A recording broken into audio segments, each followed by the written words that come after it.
여러분 잘 아는 안데르센 동화 중에서 미운 오리 새끼 있지 않습니까? 뭐 내용은 백조 알이 이 오리 알들과 섞여서 함께 부화가 됐는데 이 백조 새끼가 자라면서 다른 오리들을 보면서 자기의 모습을 무척 비하했다는 거 아닙니까? 원래는 백조인데 자기가 백조인지 모르니까 그 오리들을 보면서 비교하고 비참해하는 그런 모습 마찬가지입니다. 하나님께서 우리를 먼저 사랑하시고 우리에게 하나님의 그 계시, 구원의 계시를 부어 주셨는데 우리가 우리의 가치를 모르면은 이 미운 오리 새끼 같은 그런 인생이 되고 말아요. 오늘 우리가 읽게 된 이 본문의 예레미야가 그런 사람이었거든요. 예레미야 콜링 장면입니다. 오늘 1장 4절부터가요. 하나님이 예레미야에게 찾아오셔서 뭐라고 말합니까? 내가 너를 모태에 짓기 전에 알았다. 네가 네 어머니의 뱃속에서 나오기 전부터 내가 너를 알았다. 그래서 내가 너를 여러 나라의 선지자로 세웠다. 이렇게 말씀하시거든요. 얼마나 진짜 감사한 말씀입니까? 근데 예레미야의 반응을 보십시오. 슬프도소이다. 이렇게 나옵니다. 첫 마디가. 하나님, 저는 아이입니다. 말을 할 줄 모릅니다. 이렇게 반응을 해요. 예레미야는 하나님이 내가 너를 네 엄마 뱃속에 생기기 전부터 알았다. 그래서 내가 너를 선택했고 너를 이렇게 쓰려고 한다라고 할 때 예레미야는 그 하나님의 계획과 하나님의 그 선택에 대하여 믿지 못했습니다. 스스로를 아이라고 이야기해요. 그러면 실제로 아이였느냐? 그렇지 않습니다. 한 10대 후반에서 20대 초반 정도 나이였을 거로 보거든요. 그런데 자기를 아이라고 부르는 거는 자기가 미숙하다는 거예요. 아직 하나님이 부르신 그 부르심을 따라 일할 수 있는 충분한 조건이 나는 안 됐습니다. 그러면서 예레미야는 거절을 합니다. 여러분, 만약에 하나님께서 우리를 향해서 어떤 부르심을 주신다면 내가 너를 이렇게 쓰기를 원한다. 내가 너를 이렇게 사용하기를 원한다 할 때 어떻게 여러분 반응하시겠습니까? 많은 분들이 하나님을 믿는데 하나님이 쓰신다 그러는 거에 대해서는 굉장히 부담스러워합니다. 제가 하나님을 믿겠습니다. 근데 저를 쓰지는 말아주세요. 이렇게 반응하는 분들이 많다는 거예요. 뭐 이런 이유 저런 이유 많이 되면서 거절할 겁니다. 연말이 되면 교회에서 직분자들을 많이 세우거든요. 특별히 소그룹 리더들 많이 세워야 되는데 교회가 아무리 커도 다들 안 하려고 그래요.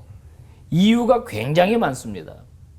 이런 이유 있고 저런 이유 있고 그래서 저는 못해요. 저는 못해요. 여러분 우리가 낮은 자존감을 갖고 있으면은요 우리의 인생을 망치게 됩니다. 우리를 늘 새로운 길로 들어서지 못하게 우리의 발목을 잡는 게 무엇입니까? 낮은 자존감이에요. 바로 오늘 예레미야처럼 말입니다. 5절에 이렇게 얘기합니다. 내가 너를 모태에 짓기 전에 알았다. 너 배에서 나오기 전에 내가 성별했다. 내가 여러 나라의 선지자로 세웠다. 무슨 말입니까? 하나님은 이미 예레미야가 태어나기 전부터 계획을 세우고 계셨다는 거예요. 예레미야에 대한 청사진을 하나님이 가지고 계셨다는 거예요. 물론 예레미야 입장에서는 갑작스러운 일입니다. 예레미야의 생각으로는 감당할 수 없는 일입니다. 그런데 하나님 편에서 보면 오래전부터 준비하신 거예요. 오래전부터 계획하신 일이라고 하는 겁니다. 여러분 하나님이 누군가를 부르실 때 부르기만 하시지는 않습니다. 거기에 합당한 능력을 주세요. 지혜도 주십니다. 하나님이 또 함께 하세요. 도와주십니다. 하나님은 우리를 불러놓고 어떤 일을 덜커덕 맡겨놓고 뒷짐만 지시는 분이 아니에요. 우리가 어떤 부르심이든지 한 번도 응답해 보지 못하면 그것은 하나님의 도우심과 하나님의 계획하심과 이것을 경험하지 못하는 불행한 일의 결과라고 말할 수가 있는 겁니다. 우리는 이미 예레미야서를 통해서 예레미야가 어떻게 쓰임받았는지를 잘 알고 있어요. 예레미야 잘 못했습니까? 굉장히 잘했습니다. 말 못했습니까? 말 굉장히 잘했습니다.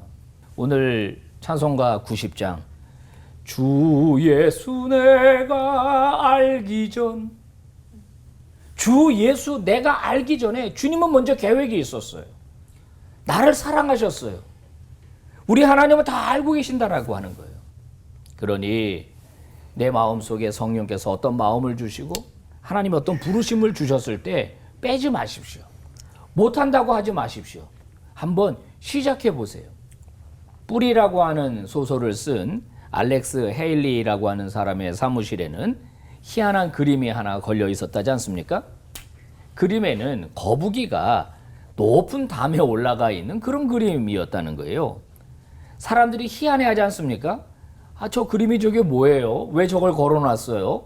이렇게 물을 때 이 알렉스 헤일리가 대답합니다. 저 그림 속의 거북이가 바로 저입니다. 저는 거북이 같은 존재입니다. 그런데 저 높은 담장 위로 올라갔습니다. 내 능력이 아니라 하나님의 은혜로, 하나님의 도우심으로 저기 올라간 겁니다.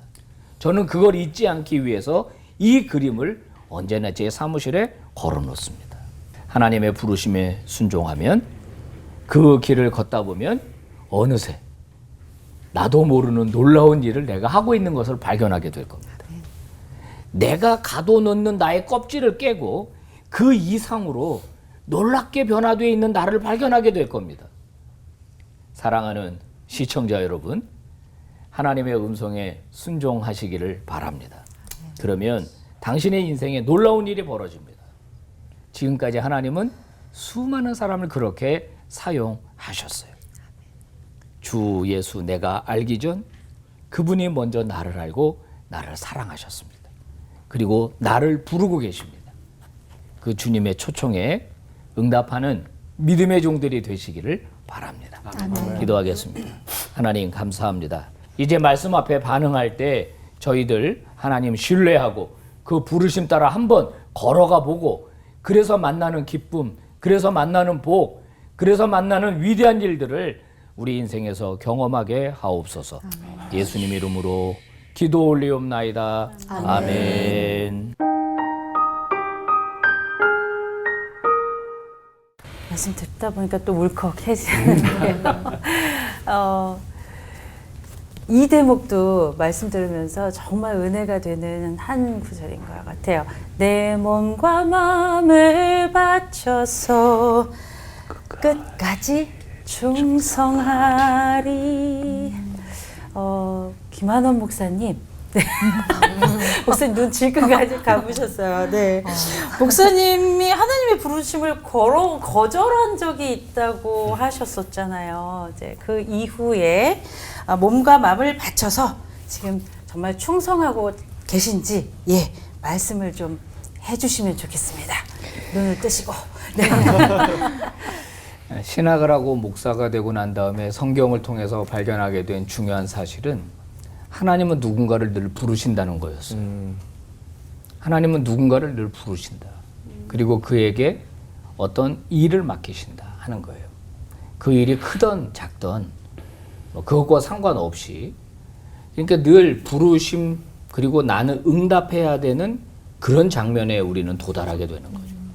근데 내 선택이에요. 내 선택. 하나님의 부르심이 왔는데 그거를 선택할 거냐 말 거냐. 그게 꼭 주의 종의 길만은 아닙니다. 여러 가지의 삶의 영역에서 다양한 스펙트럼 속에서 하나님께서 부르시는 길들이 있단 말이에요. 근데 나는 하나님이 이렇게 하라고 분명히 하시는 것 같은데 거기에 응답하냐 마냐는 내 선택인 거예요. 저는 하나님의 종이 되기로 어릴 때 작정을 하고 그 뒤에 하나님의 콜링이 있었을 때 거절했습니다. 그때 제가 가진 생각은 하나님의 부르심대로 가면 내 인생이 망할 것 같아요. 재미없을 것 같고 힘들 것 같은 거예요. 그래서 거절을 한 거예요. 그런데 나중에서야 시간이 좀 지나서 회사를 다니다가 직장 생활을 좀 하다가 다시 하나님의 콜링이 저한테 찾아왔을 땐 제가 조금 약간 기드온 같은 반응이죠. 양털을 놓고서 하나님 이 양털에만 이슬이 내리게 해주세요. 양털만 안 나리게 해주세요 하는 것처럼 하나님의 콜링을 이제 확인하고 싶었어요. 그리고 이제 그 길을 따라 걸어갔는데 지금 생각해 보면 왜 빨리 내가 응답 못했을까라는 생각이 들 정도로 이 길이 너무 감사한 거예요. 그렇죠. 왜냐하면은 이 길에 접어들어서 누린 은혜가 누린 복이 너무 많기 때문에 내가 하나님의 콜링에 응답하지 못했으면 나는 지금 어떤 존재였을까? 저는 제가 생각해도 진짜 용 됐어, 용 됐어. 용띠인데 용 됐어, 진짜. 야, 이렇게 하나님께서 나를 이렇게 참 키워주시나, 이렇게 할 정도로. 나로서는 진짜 감당할 수 없을 정도의 큰 교회 담임 목사 되게 해주시고, 여러 강단에 세워주시고, 더 감사한 거 올포원까지 지금 제가 와 있잖아요. 더 빨리 응답하지 못한 게 나는 이제 후회다. 그래서 뭐 특별히 막 몸과 마음을 바쳐서 충성한다라고 하기보다는 그냥 그게 삶이 됐어요. 그냥 뭐 내가 충성한다가 아니라 그냥 그게 삶이 됐어요. 너무 삶이 됐고, 그리고서 성경을 보니까 하나님의 부르심에 응답하고 대박난 인생들이 있더라고. 대표적인 사람이 모세더라고요. 모세도 나는 말을 할 줄 모릅니다. 그렇게 거절했었잖아요.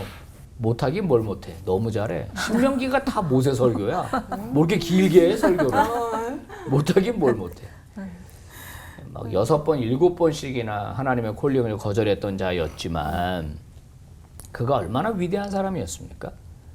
또 한 사람은 우리가 너무 잘 아는 다윗이죠. 다윗은 콜링이 뭔지도 모르는 어린 나이에 그 기름 부음을 받았는데 나중에 그가 말하잖아요. 하나님, 나 양치기였는데 왕 만들어 주셨네요.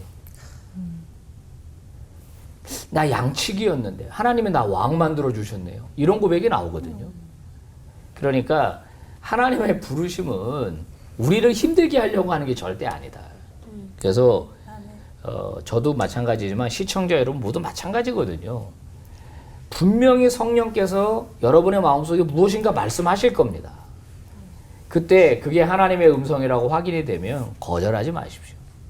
거부하지 마십시오. 그리고 순종하고 한번 해보십시오. 구역장 해세요. 구역장. 꼭 구역장 한번 해보세요. 진짜 지역장 해보세요. 회장 한번 해보십시오.